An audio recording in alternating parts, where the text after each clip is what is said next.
Hello everyone, welcome back to our YouTube channel.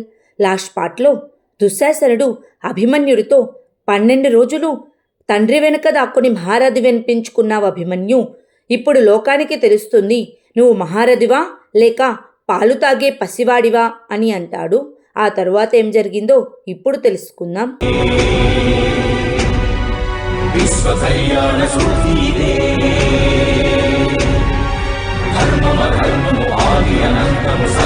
సత్యము సార్థకలంకము జాత్యంకార పర్యవసానము శక్తిదే భక్తిదే జీవన్ముక్తికి మార్గమిదే పంచమవేద సారం మహాభారతం కృష్ణుడు చూపిన లీల ఇది జీవన వేద మార్గమిది గీత జనించిన క్షేత్రమే ఇది మహాభారతం.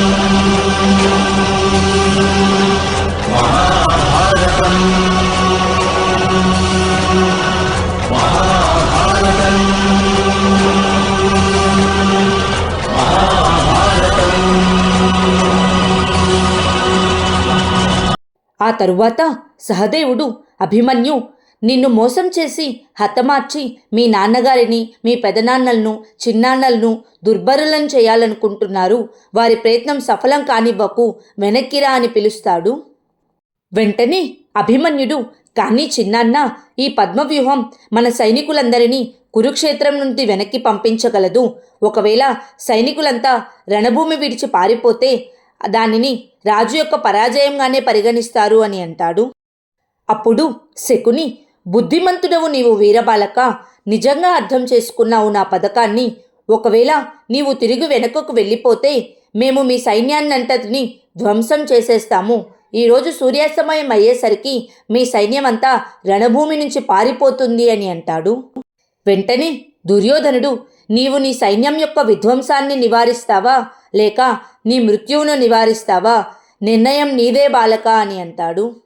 అభిమన్యుడు బాగా ఆలోచించుకొని రథాన్ని దిగి వ్యూహంలోకి వెళ్ళబోతూ ఉండగా భీముడు, వద్దు అభిమన్యు, దుర్యోధన, నీవు అభిమన్యుడికి బదులుగా నన్ను వ్యూహం లోపలికి రానివ్వు.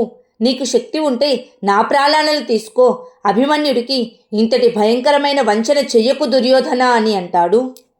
వెంటనే అభిమన్యుడు, పెదనాన్న, ఇప్పుడు నేను వెనక్కి తిరిగి రాలేను. మా నాన్నగారికి మావయ్య శ్రీకృష్ణుడికి నేను కలంకం తీసుకురాలేను. నేను ఇప్పుడు వెనక్కి తిరిగి వచ్చి వారిని నిరాశపరచలేను అని అంటాడు. అప్పుడు యుధిష్ఠిరుడు, వద్దు అభిమన్యు, ఇది నా ఆదేశం, సామ్రాట్ ఆదేశం, తిరిగి వెనక్కిరా అని అంటాడు. వెంటనే అభిమన్యుడు, కానీ యముడు ఎవరి ఆదేశాన్ని పాటించడు. ఈరోజు యమధర్మరాజు నా తలపై కూర్చున్నాడు. మీ ఆదేశాన్ని నేను మన్నించలేను. క్షమించండి పెదనాన్న అని వారికి నమస్కారం చేసి పద్మవ్యూహంలోకి బయలుదేరుతాడు. జయద్రథుడు పాండవులను వెళ్ళనివ్వకుండా అడ్డుకొని, చూడండి, మీ కొడుకు అభిమన్యుణ్ణి స్వయంగా మృత్యువు కోసం మీరే పంపుతున్నారు అని అంటాడు. అదే సమయంలో అభిమన్యుడు పద్మవ్యూహం లోపలికి వెళ్ళి మహారథులందరి ముందు నుంచొని ఉంటాడు. అది చూసి దుశ్శాసనుడు, చూడండి అన్నయ్య, ఒక ఏనుగుల గుంపులోకి ఒక ఎలుక వచ్చి నుంచున్నట్లు అనిపిస్తుంది కదా చూస్తుంటే అని నవ్వుతూ ఉంటాడు. వెంటనే అభిమన్యుడు, ఒక ఎలుకను వధించేందుకు 6 ఏనుగులు గుంపుగా రావాల్సి వచ్చింది అని అంటాడు. అప్పుడు అశ్వత్థామ, బాలక, నువ్వు ఎంతగా అవమానిస్తే మృత్యువు అంత భయంకరంగా మారుతుంది అని అంటాడు. వెంటనే అభిమన్యుడు, నేను ఎంతవరకు జీవించి ఉంటానో అంతవరకు హాని కలిగిస్తూనే ఉంటాను. నాలో ఉన్న ఊపిరే నాకు ఒక శస్త్రము. నా శరీరంలో శ్వాస ఉన్నంత వరకు నేను యుద్ధం చేస్తూనే ఉంటాను. చెప్పండి పెదనాన్న, మొదటిగా ఎవరు యుద్ధం చేస్తారో అని అడుగుతాడు. అప్పుడు దుర్యోధనుడు, బాలక, చివరిగా ఎవరు యుద్ధం చేస్తారో అది నేను చెప్పగలను. నీవే చివరి యుద్ధం చేస్తావు అని నవ్వుతూ ఉంటాడు. వెంటనే అభిమన్యుడు తన ధనస్సును సంధించి బాణాలను వేస్తాడు. అభిమన్యుడికి ప్రతిదాడిగా దుశ్శాసనుడు, అశ్వత్థామ, శకుని కూడా యుద్ధం చేస్తూ ఉంటారు. అదే సమయంలో జయద్రథుడు, చూడండి పాండుపుత్రులారా, మీ రాబోయే తరం ఎలా నశించిపోతుందో చూడండి. అర్జునుడు కొడుకు అభిమన్యుడు ఏ విధంగా మరణిస్తాడో చూడండి. మీరు ఇక్కడి నుంచి ముందుకు వెళ్ళలేరు. కానీ నేను మిమ్మల్ని వధించను. మీ అభిమన్యుడు ఎలా మరణిస్తాడో మీ కల్లారా మీకు చూసే అవకాశాన్ని మీకు తప్పకుండా కల్పిస్తాను అని నవ్వుతూ ఉంటాడు. వెంటనే అభిమన్యుడు, యువరాజా దుర్యోధన, కేవలం 3 మహారథులు మాత్రమే యుద్ధం చేస్తారా? అయితే మీ పరాజయం నిశ్చయం అని దాడి చేస్తూ ఉంటాడు. అప్పుడు దుర్యోధనుడు, మహారథులారా, దాడి చేయండి వీడిపైన. గురుదేవా, నేను మిమ్మల్ని ఆదేశిస్తున్నాను, శస్త్రాన్ని అందుకోండి అని అంటాడు. దుర్యోధనుడి మాటలు విని ద్రోణాచార్యుల వారు తన ధనస్సును సంధించబోతూ ఉండగా, భీముడు, గురుదేవా, ఈరోజు మీరు ఇంతటి అధర్మం చేస్తున్నారా? ఈ విధంగా చేతిలో శస్త్రం ఉండి హృదయంలో కరుణ లేకపోతే వాడు కిరాతకుడు, వేటగాడిలాగా వేటాడుతూ ఉంటాడు. వాడు యోధుడు అనిపించుకోడు. అది మీరే నేర్పించారు గురుదేవా. కానీ ఈరోజు మీరే కరుణని త్యజిస్తున్నారా అని అంటాడు. వెంటనే సహదేవుడు, గురుదేవా, అతడు మీ ప్రియ శిష్యుడు అర్జునుడి కొడుకు. మీరే దౌర్జన్యంగా చంపేస్తారా? ఆ దుర్యోధనుణ్ణి ఆపండి గురుదేవా, వద్దు గురుదేవా అని బ్రతిమలాడుతూ ఉంటాడు. అప్పుడు దుర్యోధనుడు, గురుదేవా, మీరు సర్వసైన్యాధిపతి పదవిని స్వీకరించే ముందు మాకిచ్చిన మాటను మర్చిపోయారా? కానీ ఇప్పుడు కర్తవ్యాన్ని నిర్వర్తించే సమయంలో మాకిచ్చిన మాటను మర్చిపోతున్నారా? అందుకోండి శస్త్రాన్ని గురుదేవా, యుద్ధం చేయండి అని ఆదేశిస్తాడు. ఒకవైపు పాండవుల బాధ, మరొక వైపు దుర్యోధనుడి ఆదేశం, రెండింటినీ పాటించలేక ద్రోణాచార్యుడు బాధపడుతూ ధనస్సును సంధించలేకపోతారు. వెంటనే దుర్యోధనుడు అంగరాజుతో, మిత్రమా కర్ణ, నేను నీకు ముందే చెప్పాను కదా, ఆ బాలుణ్ణి నువ్వే వేటాడాలని, అందుకో ధనస్సుని అని ఆదేశిస్తాడు. అప్పుడు కర్ణుడు, ఈ బాలుణ్ణి ఒకే ఒక్క బాణంతో వధించగలను అని ధనస్సును సంధించబోతూ ఉండగా, వెంటనే దుర్యోధనుడు, కాదు, అటు సూర్యుడు అస్తమిస్తుంటే ఈ బాలుడికి మృత్యువు ప్రాప్తించాలి. అప్పటి వరకు ఈ బాలుడికి చిన్న చిన్న గాయాలు మాత్రమే తగలాలి అని అంటాడు. అప్పుడు కర్ణుడు, ఇతడు యోధుడు మిత్రమా, అసురుడు కాదు అంతలా బాధ పెట్టడానికి అని అంటాడు. వెంటనే దుర్యోధనుడు, మిత్రమా కర్ణ, ఇక్కడ ఇతన్ని మనం ఎంతలా బాధ పెడతామో అక్కడ ఆ పాండవులంతలా నిర్వీర్యులవుతారు. అయినా మిత్రమా, ఈ బాలుడిపై నీకంతటి దయ ఎందుకు? భీముడు నా సోదరులను వధించేటప్పుడు ఎటువంటి దయా చూపలేదు. నేను ఎప్పటి వరకు ఆదేశించనో అప్పటి వరకు ఈ బాలుడికి మృత్యువు ప్రాప్తించరాదు అని అంటాడు. దుర్యోధనుడి మాటలు విని కర్ణుడు బాణాన్ని సంధించబోతూ ఉండగా యుధిష్ఠిరుడు, అంగరాజా, మీరు ఒక్కసారి ఆలోచించండి, అతను మీ కొడుకుతో సమానం. గొడ్డలి వేటుతో పెద్ద పెద్ద వృక్షాలను నరకవచ్చు, కానీ లేత మొగ్గలకు పెద్ద గొడ్డలి వాడరాదు. ఇలా మీరు ఆ బాలుడిపై దాడి చేస్తే అది మీ ఆత్మాభిమానానికి తలవంపు కాదా అని ఏడుస్తూ ఉంటాడు.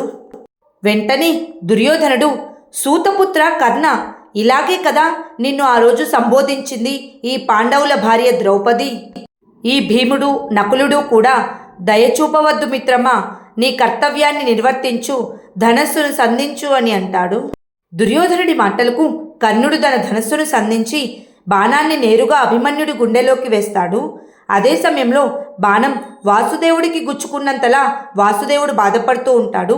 అర్జునుడు కూడా ఏదో తెలియని బాధను అనుభవిస్తూ ఉంటాడు.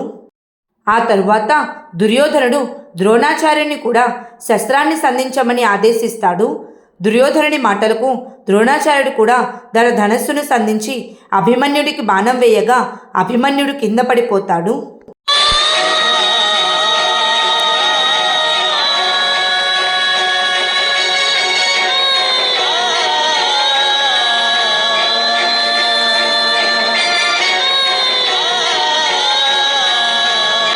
వెంటనే అభిమన్యుడు తన బాణాన్ని తీసివేసి తిరిగి నుంచొని, అర్జునుని కొడుకును గురుదేవా, వాని శరాలు పితామహులు భీష్మునికి కూడా అంపులసేయని ఇచ్చాయి.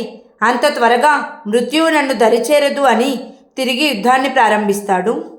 ఆ తరువాత విరాట నగరంలో వాసుదేవుడు బాధపడటం చూసిన అర్జునుడు, మాధవ, మీరు బాధపడుతున్నారా అని అడుగుతాడు. వెంటనే వాసుదేవుడు, పార్థ, మనకు కాలం కలిసి రాకపోతే బాధ తప్పకుండా కలుగుతుంది. సాక్షాత్తు భగవంతుడు కూడా కాలానికి తలవంచక తప్పదు. అప్పుడప్పుడు బాధను స్వీకరించడమే మన కర్తవ్యం అవుతుంది. ఇప్పుడు నీవు కూడా నీ కర్తవ్యాన్ని నిర్వర్తించు పార్థ. త్రిగర్త సైన్యాన్ని ధ్వంసం చెయ్యి అని అంటాడు. మాధవుని మాటలతో అర్జునుడు త్రిగర్త సైన్యాన్ని ధ్వంసం చేస్తూ ఉంటాడు.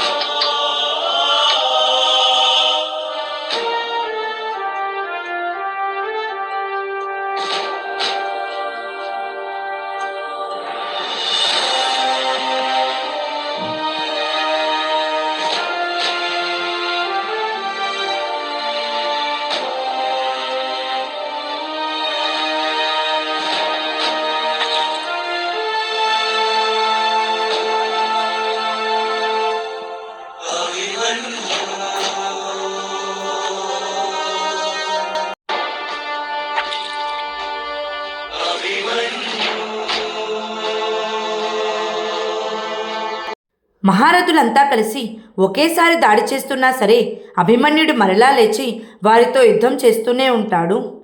అది చూసి దుర్యోధనుడు, మిత్రమా కర్ణ, వాడి ధనస్సును పడగొట్టు అని అంటాడు.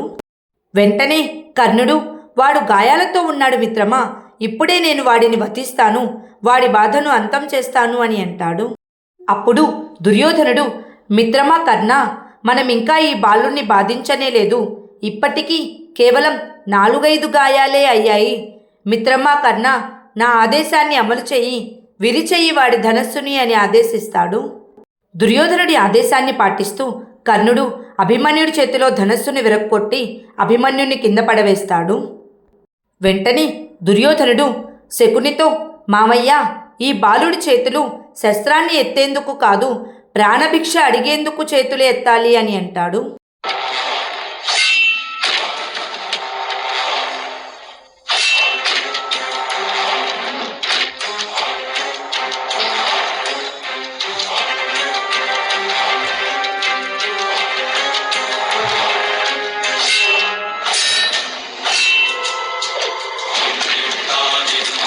శకుని, దుశ్శాసనుడు ఇద్దరూ ఒకేసారి యుద్ధం చేస్తూ ఉండగా అభిమన్యుడు దుశ్శాసనుని కింద పడవేసి చంపబోతూ ఉండగా శకుని తన ఖడ్గంతో అభిమన్యుణ్ణి వెనక్కి నుంచి పొడుస్తాడు. అది చూసి పాండవులంతా గట్టిగా అభిమన్యు అని అరుస్తారు.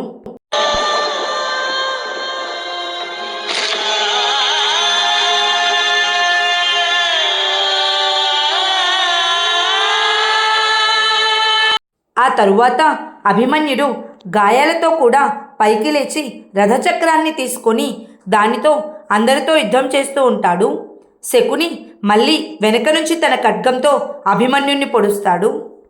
అప్పుడు దుర్యోధనుడు, సింహం శక్తిని చూడాలనుకున్నావు కదా బాలక, చూశావా, ఇప్పుడు నువ్వు నీ మృత్యువుకై మమ్మల్ని ప్రార్థించు, ఈ బాధను అంతం చేసుకో, నీ శస్త్రాన్ని త్యజించి నా పాదాల చెంతకురా, అప్పుడు నీకు మృత్యువును దానంగా ఇస్తాను, రాయిటు అని ఆజ్ఞాపిస్తాడు. వెంటనే అభిమన్యుడు, మీరు దీనిని బాధ అనుకుంటున్నారా పెద్దనాన్న, నాకు శకుని మామ ఆశీర్వదిస్తున్నట్లు అనిపిస్తుంది అని నవ్వుతూ ఉంటాడు. అప్పుడు దుర్యోధనుడు, నీకు ఆశీస్సులు ఇప్పుడు లభిస్తాయి బాలక, ఈ బాలుణ్ణి ఇంకా బాధ పెట్టండి మహారథులారా, ప్రత్యక్షంగా చూస్తున్న పాండవుల కళ్ళల్లో రక్తం ప్రవహించాలి, వీడి కేకలు విని శిబిరంలో ఉన్న వాళ్ళ అమ్మల హృదయాలు పగిలిపోవాలి అని అంటాడు.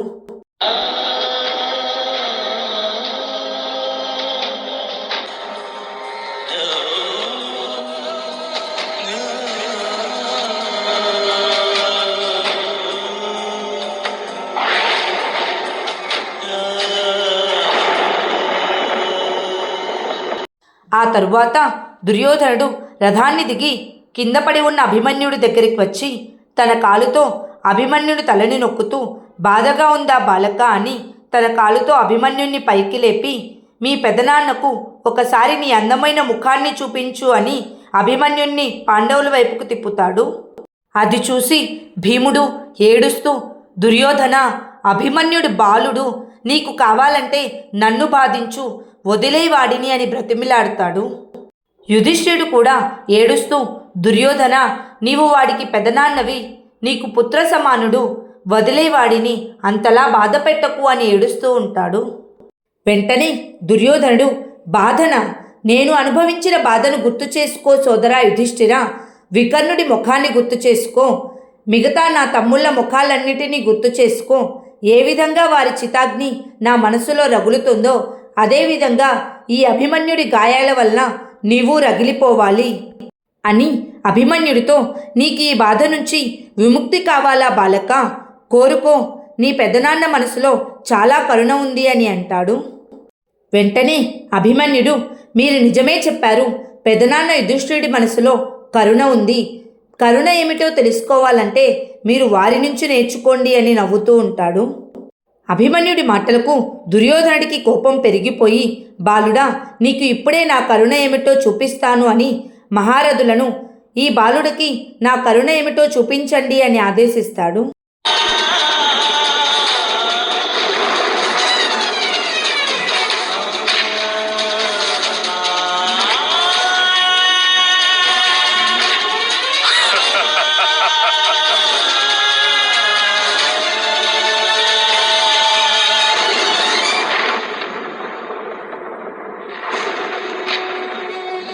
మహారథులంతా అభిమన్యుని బాధ పెట్టడం చూసి కర్ణుడు తన రథాన్ని దిగి దుర్యోధనుడి దగ్గరికి వచ్చి, మిత్రమా, ఇంకా ఆపండి, సూర్యాస్తమయం కావస్తోంది, వీరిని ఇంక వధించండి అని అంటాడు. వెంటనే దుర్యోధనుడు, లేదు మిత్రమా, వీడు ఇప్పటికీ ఒక్కసారి కూడా బాధతో విలపించలేదు, మృత్యువు కోసమై నన్ను ప్రాధేయపడలేదు, అయినా ఇంత చిన్న బాలుడు నా సమక్షంలో ఇలా నవ్వుతూ మరణించకూడదు అని అంటాడు. అది చూసి యుధిష్ఠిరుడు ఏడుస్తూ, సోదరా దుర్యోధన, అంగరాజా కర్ణ, వాడు మీకు కొడుకుతో సమానం, గురుదేవా, నేను మీకు చేతులు జోడించి వేడుకుంటున్నాను, కనీసం ఇప్పటికైనా వాడిని వధించండి అని ఏడుస్తూ ఉంటాడు.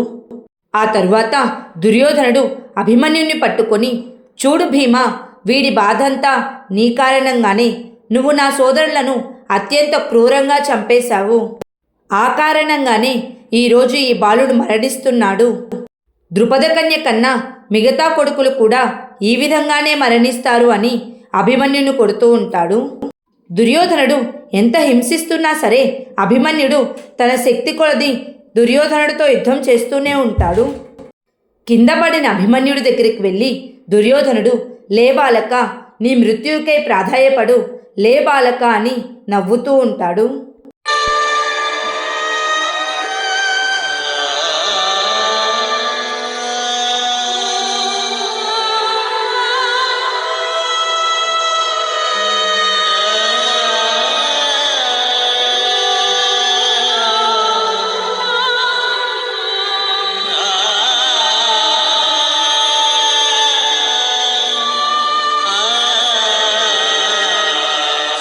ఆ తరువాత అభిమన్యుడు పైకి లేచి, పెదనాన్నలు, చిన్నాన్నలు, మా నాన్నగారికి చెప్పండి, నేను వారి ప్రతిష్టకు కళంకం తీసుకురాలేదని, అలాగే మా అమ్మకు చెప్పండి, యుద్ధంలో నేను మరణించే ముందు కూడా ఓడిపోలేదని అని అంటాడు. అభిమన్యుడి బాధను చూడలేక కర్ణుడు బాధపడుతూ రథాన్ని దిగి కిందకు వచ్చి అభిమన్యుడి వైపు వెళ్తూ ఉండగా దుర్యోధనుడు, మిత్రమా కర్ణ, అతన్ని వధించే సమయం ఇంకా రాలేదు అని అంటాడు. దుర్యోధనుడి మాటలు పట్టించుకోకుండా కర్ణుడు అభిమన్యుడి దగ్గరికి వెళ్ళి అభిమన్యుడిని దగ్గరకు తీసుకొని, ఇప్పుడిక సమయం వచ్చేసింది పుత్ర, ఇప్పటికైనా శాంతించి నువ్వు స్వర్గానికి ప్రయాణించు, విశ్వంలోనే సర్వశ్రేష్ఠ యోధుడన్న ప్రతిష్ట నాకు కానీ అర్జునుడికి కానీ ప్రాప్తించదు, ఆ ప్రతిష్టను నీవు మా నుండి దోచుకున్నావు పుత్ర, నిన్ను చూసి నేను గర్వపడుతున్నాను పుత్ర అని బాధపడుతూనే తన ఖడ్గాన్ని అభిమన్యుడి కడుపులోకి దించి అభిమన్యుణ్ణి చిన్నగా నేల మీద పడుకోబెడతాడు. అది చూసి దుర్యోధనుడు, ఏమిటిది మిత్రమా, అభిమన్యుణ్ణి వధించమని నేను నిన్ను ఆదేశించలేదు, ఇంకా సూర్యాస్తమయం కూడా కాలేదు అని అంటాడు. వెంటనే కర్ణుడు, సూర్యాస్తమయం అయింది మిత్రమా, అభిమన్యుడి వంటి మహాయోధులు మరణిస్తే దానిని సూర్యాస్తమయమనే అంటారు అని చెప్పి బాధపడుతూ అక్కడి నుంచి వెళ్ళిపోతాడు. ఆ తరువాత దుర్యోధనుడు, దుశ్శాసనుడు, శకుని, అశ్వత్థామ కలిసి అభిమన్యుడిని చుట్టుముట్టి, చూడండి పాండవులారా, ఈ అభిమన్యుడి మరణానికి ఇప్పుడు ఉత్సవం జరగబోతుంది అని అభిమన్యుడి చుట్టూ తిరుగుతూ ఉంటారు.